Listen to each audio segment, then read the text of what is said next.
Good morning, everyone. I hope that you are staying safe and you found some things to stave off the boredom. The stuff that I'm seeing online is pretty hilarious. I hope you're enjoying it as well and that you're making the best of the time that you have. We have developed a new segment that we're going to be calling CLC Reset for Life. It's going to consist of a devotional on Mondays and Fridays, and then a video devotional update on Wednesdays. Each of these will be accessible via social media, and they'll also be emailed out to everyone.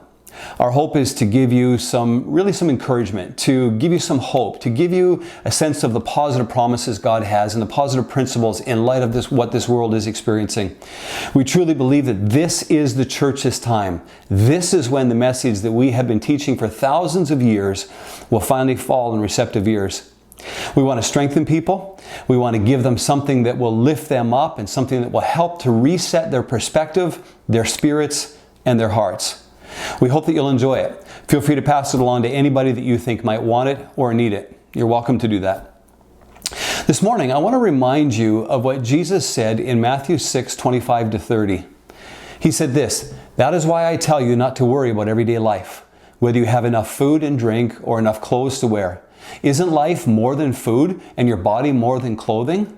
Look at the birds," he said. "They don't plant, they don't harvest, they don't store food in their barns, for your heavenly Father feeds them.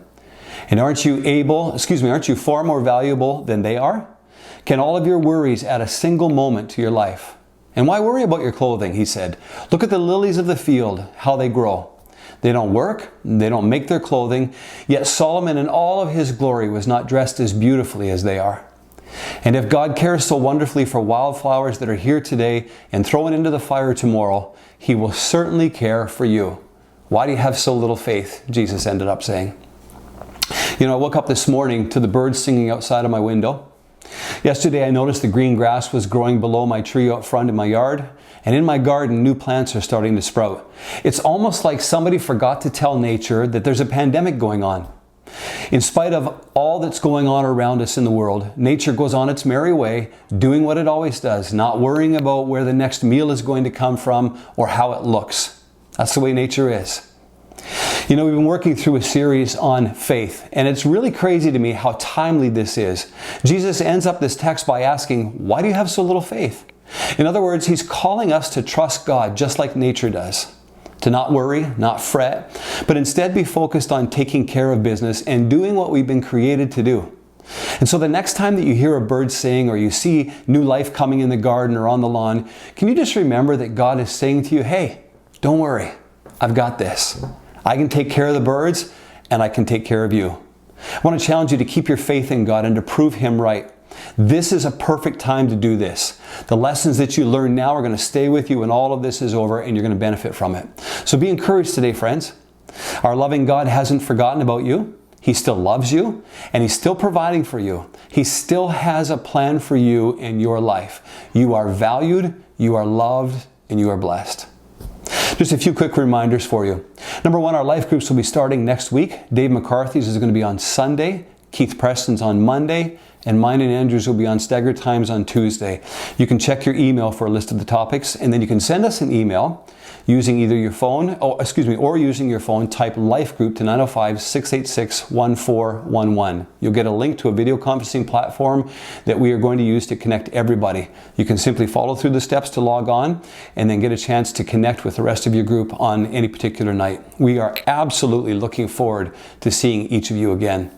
Also, if you're wanting prayer, you can take your phone and type prayer to that same number and let us know your request, and we'll begin to pray for you. We are working on setting up a communal time of prayer also, and so I want you to just stay tuned for more details on that. Our youth and young adult groups are doing a great job connecting using this same video platform. So if you have students that are of that age, or you are interested in connecting with either of those groups, would you please check each of their respective Instagram pages for the links to the video. If you are parents of young children, we've included some material for you as a family in the email that accompanies this video.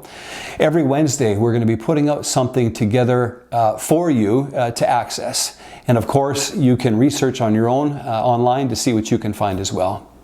Lastly, we want to thank you for your continued financial support of CLC as we navigate this pandemic. It's not something any of us are used to. You can donate through our website. by mailing a check into the church office, by texting GIVE to 905-686-1411, or by e-transferring your donation to life@christianlifecenter.ca. Rest assured that no matter what method you use, you'll be credited for it in your year-end receipts accordingly. Stay safe, CLC, over the next few days. We love you all, and we miss you terribly, and we certainly look forward to connecting with you again as soon as we can. Blessings.